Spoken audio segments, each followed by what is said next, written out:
Du 11 au 18 mai 2018, nous sommes 38 adhérents de l'ARIS à partir pour le Monténégro avec le voyagiste Touristra. Levé aux aurores afin de pallier aux éventuels embouteillages, nous sommes maintenant à Roissy en attente de l'embarquement. Après un vol sans encombre vers la capitale Podgorica, un car nous transfère à notre hôtel où nous prenons immédiatement possession de nos chambres. D'un confort très haut de gamme. L'hôtel est splendide avec ses 2 piscines, dont une d'eau de mer.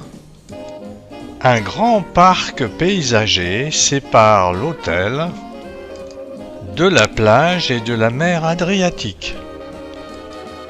La vue depuis certaines chambres est de toute beauté. Après un samedi matin de repos, c'est le moment de l'apéro. Et ensuite celui du déjeuner buffet avec un choix de plats d'une grande variété. Les excursions ne commencent réellement que le samedi après-midi.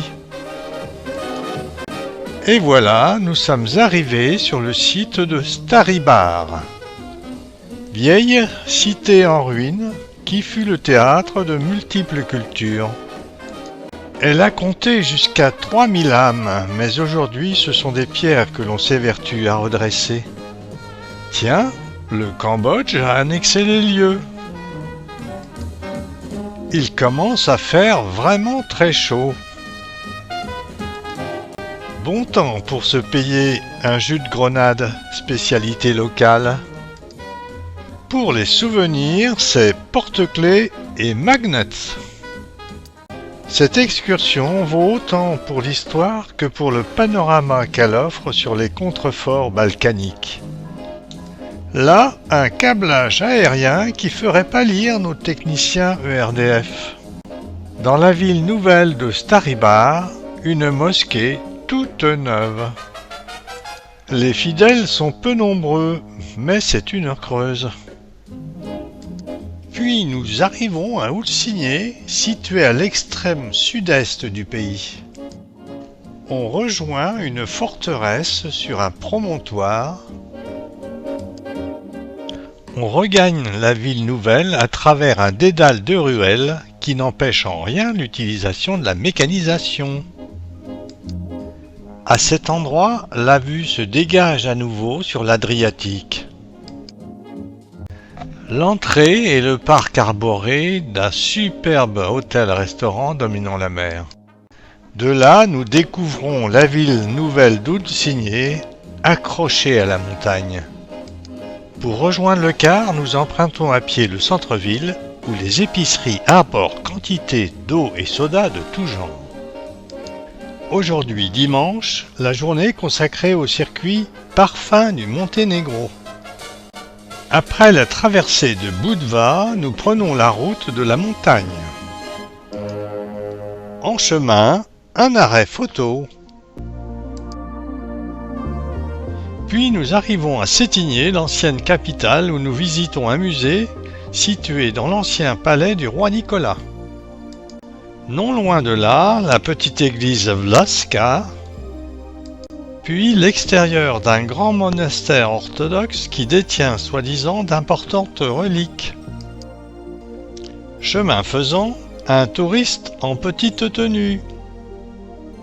On reprend alors le car qui nous amène à un restaurant où l'on nous sert de la charcuterie et des fromages locaux.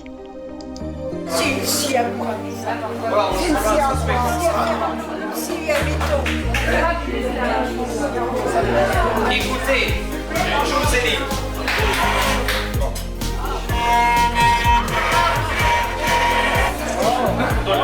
Là, c'est l'apprenti première année. Ici.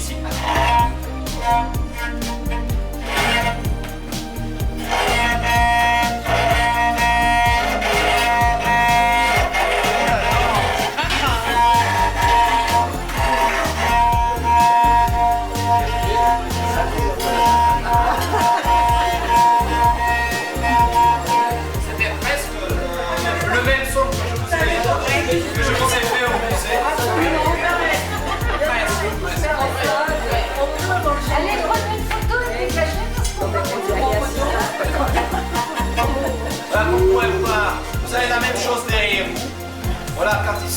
rentraient quelque part, autour du foyer, on pouvait voir des fois, ils avaient voilà, plusieurs personnes tout autour. Il y avait en général un couche-là, comme moi maintenant.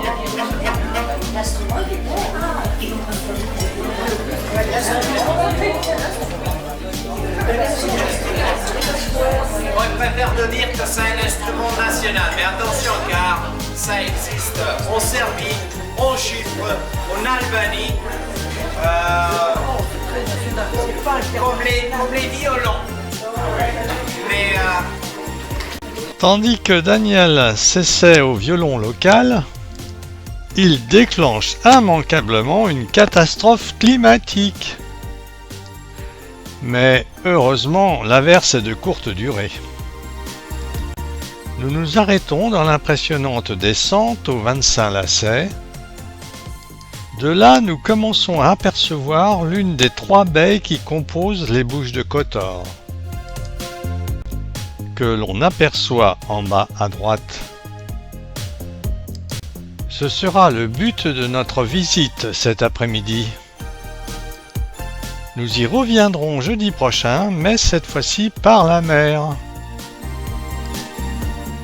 Le car nous laisse à proximité d'une des portes de l'enceinte fortifiée de la vieille ville.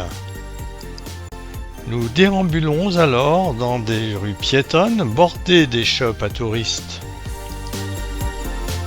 pour arriver à la cathédrale catholique. Au décor plutôt sobre, comparé à celui d'une église orthodoxe toute proche. La vieille ville de Kotor est adossée à la montagne. Et bien sûr, certaines ruelles sont très étroites. Elles mènent à l'enceinte fortifiée qui ceinture la ville côté montagne.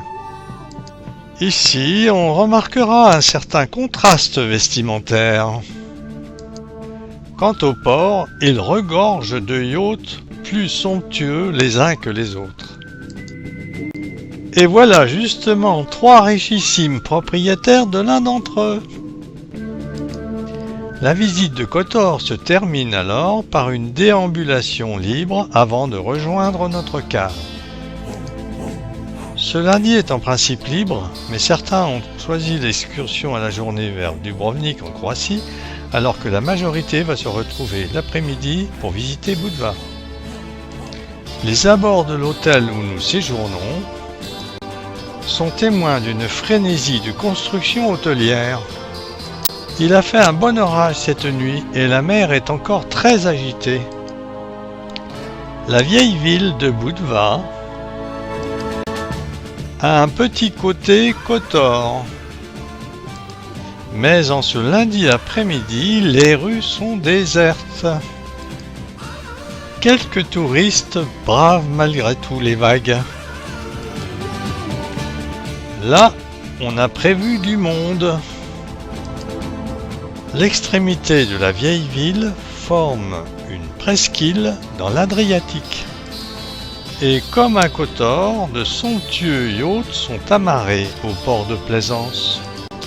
Et puis, au fil de la déambulation, on tombe sur un curieux bar consacré à l'automobile des années 60.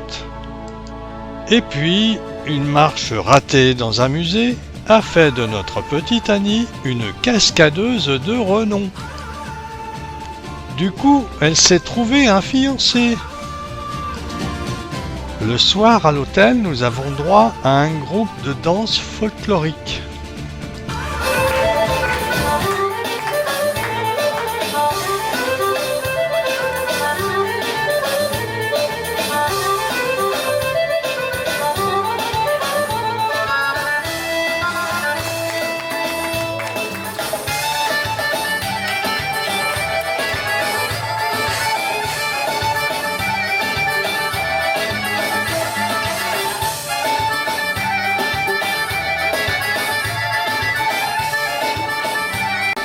Ce mardi est consacré entièrement au lac de Skadar. Véritable mer intérieure d'eau douce. Après une visite à la Maison du Lac, l'un des 5 parcs nationaux du Monténégro, nous nous dirigeons vers un embarcadère et sommes accueillis par un vol de pélicans, chose extrêmement rare d'après notre guide. Nous allons effectuer une croisière pendant au moins 1h30 à travers un dédale d'îles. Chacun a trouvé une place à l'intérieur ou bien à l'extérieur. Comme notre ami Daniel qui fait des clichés à tout va. Marie-Élise semble avoir oublié quelque chose dans les roseaux, mais c'est trop tard. Par endroits, le lac est très peu profond. Il fait encore un peu frais. Et l'on endure les blousons. Parfois de véritables champs de nénuphars s'offrent à nous. Le bateau sillonne à travers la montagne.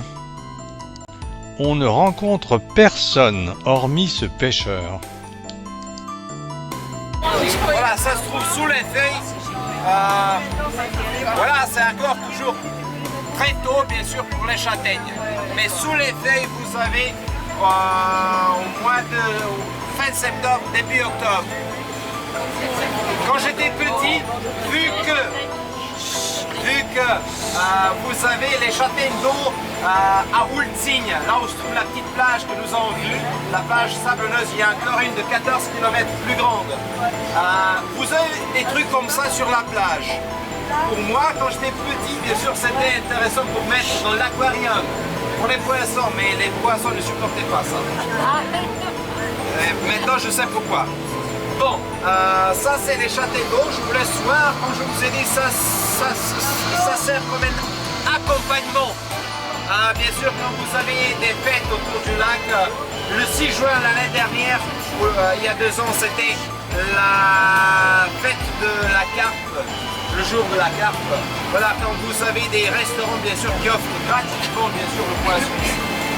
C'est pour inviter bien sûr des gens pour... Voilà, je vais laisser ça comme ça. Les nénuphars sont en majorité blancs, mais parfois jaunes. Oh là là!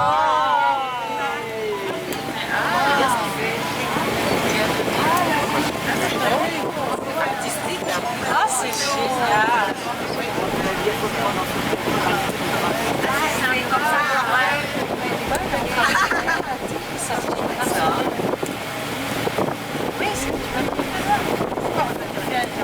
Regardez encore des fois. Annie, elle est où? On était sûrs! Elle est où, Annie? Tu sais comment j'ai failli? Je suis tombée là finalement dans les marches. Annie! Annie! Oh, c'est mignon!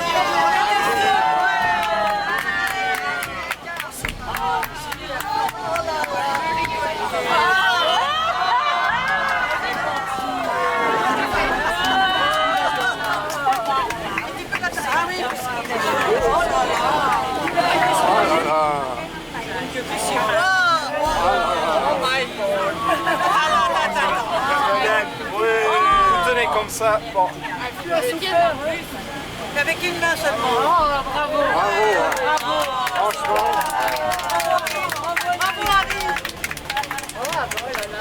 Et voilà, notre nouvelle mascotte est née. Mais une mascotte très sage. Et puis nous doublons un autre bateau chargé comme nous de touristes. Puis nous arrivons au bout de nulle part, dans un restaurant situé à l'une des extrémités du lac. L'endroit est remarquablement bien choisi, avec une terrasse ombragée qui jouxte un cours d'eau alimentant le lac. De grandes tables bien confortables nous accueillent. pour un repas délicieux et copieux.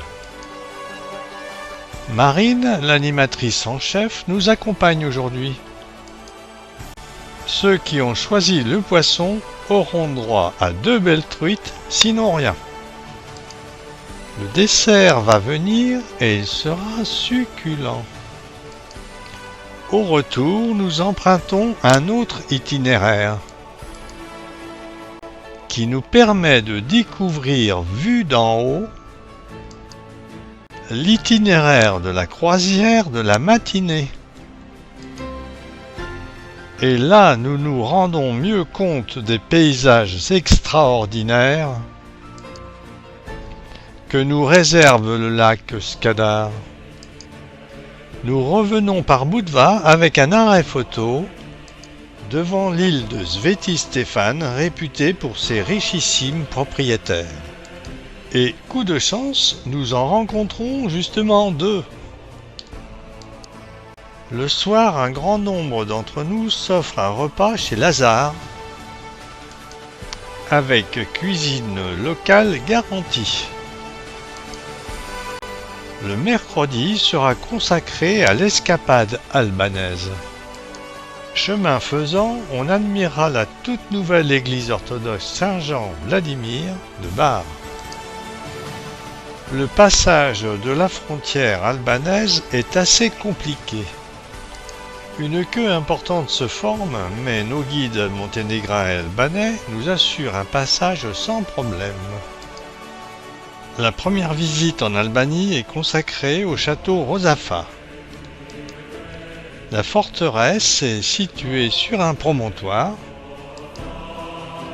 qui offre une vue sur le lac Skadar et sur la plaine d'où débouche le fleuve issu du lac pour rejoindre l'Adriatique. La place forte est toujours ceinturée d'imposants remparts. Elle abrite un musée que l'on va visiter avec notre guide albanais d'un jour. On arrive ensuite à la ville de Shkodra, toute proche et donnant sur le lac. On découvre les immeubles collectifs assez délabrés des années 50 dont leur jus est toujours occupé. Là, Annie est quelque peu forcée sur le rimel. Nous visitons la cathédrale Saint-Étienne totalement rénovée. Du temps d'Everodja, c'était devenu un gymnase. Puis nous déjeunons au restaurant Legenda, situé dans un cadre bucolique. La salle est splendide et fraîche à souhait.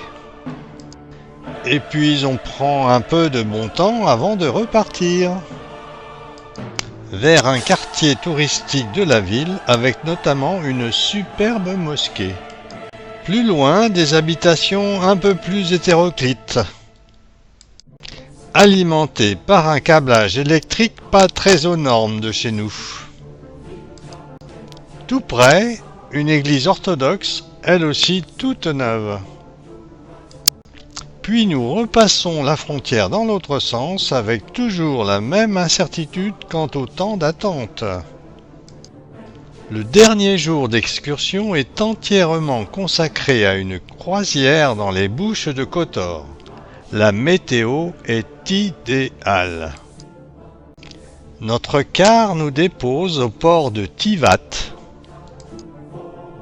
où sont amarrés des bateaux de prestige qui ne sont pas pour nous. Le nôtre est un ancien bateau-mouche de Paris recyclé pour ce genre de croisière. Et Marie-Élise s'installe aux commandes sous l'œil inquiet de notre guide Harris. À l'intérieur, chacun trouve sa place autour d'une table, tandis que d'autres préfèrent encore profiter du soleil. Puis nous traversons un petit détroit, où l'on rencontre un magnifique 3-mâts à l'ancre. Ouf, Marie-Élise a laissé sa place au capitaine. Cela vaut mieux pour nous. Puis on s'approche d'une île sur laquelle était implanté un Club Med, aujourd'hui fermé, mais dont il subsiste les paillotes. Quant au repas servi à bord, on a connu mieux. Il est vrai qu'on est là pour le paysage et non pour l'estomac. Parfois, on s'approche d'îlots minuscules. Ici, il s'agit sans doute d'un monastère. Sa situation lui garantit un calme absolu. Le repas terminé, retour sur le pont découvert. Pour profiter encore du paysage et du soleil. La dernière localité de la péninsule de Tivat. Et puis au large, à une encablure, c'est la Croatie. Une autre ville coincée entre mer et montagne. Les petites localités se succèdent. Ici, la forêt descend jusqu'à l'Adriatique. Encore une petite île flanquée d'un monastère. Seul le littoral immédiat est bâti. Le relief étant bien trop prononcé pour être exploité. Puis on arrive à l'île artificielle de Gospa, sur laquelle est érigée Notre-Dame du Rocher. L'église renferme un chef-d'œuvre avec ses 68 fresques baroques de Tripo Coconia. Juste à côté, une autre petite île sur laquelle trône l'église de Svetin Uragne. Notre fameux bateau-mouche vu depuis Notre-Dame du Rocher, qui date du XVIIe et renferme également un musée local assez intéressant. Maintenant, nous approchons des faubourgs de Kotor. Nous allons faire un dernier arrêt assez bref à Muo, juste avant d'atteindre notre but, afin de nous dégourdir un peu les jambes après cette longue traversée. Et puis Kotor enfin, avec ses quartiers récents. Et ces gigantesques paquebots de croisière. On voit une fois de plus l'âpreté du relief avec au loin à droite une partie des fortifications de la vieille cité. Mais la ville nouvelle est également adossée à la montagne. Le port, bien abrité par la baie, permet l'arrimage de bateaux prestigieux. De retour à l'hôtel, Annie est chargée de remettre une petite enveloppe à notre guide. Elle le fait d'une manière humoristique très appréciée de tous. Et puis, le lendemain matin, c'est le départ pour l'aéroport de Podgorica. Et chacun se prépare pour cet ultime transfert sur le sol monténégrin. Un dernier coup d'œil à notre avion. La veille au soir, nous étions tous réunis pour la traditionnelle photo de groupe. Quelques animateurs s'étaient même joints à nous. Ce voyage nous a permis de découvrir un petit pays légèrement plus étendu que l'Île-de-France, coincé entre l'Adriatique et les Balkans, à fort potentiel touristique. Malgré une côte un peu trop bétonnée par endroits, de véritables trésors ont pu être préservés, comme le lac de Skadar et les Bouches de Kotor. L'approche de l'Albanie nous a donné envie de retourner dans ce pays si désireux de s'ouvrir à l'Occident. Ainsi, nous garderons un excellent souvenir de cette escapade balkanique très réussie. Même Annie, qui s'est découvert des talents de cascadeuse, s'en souviendra longtemps.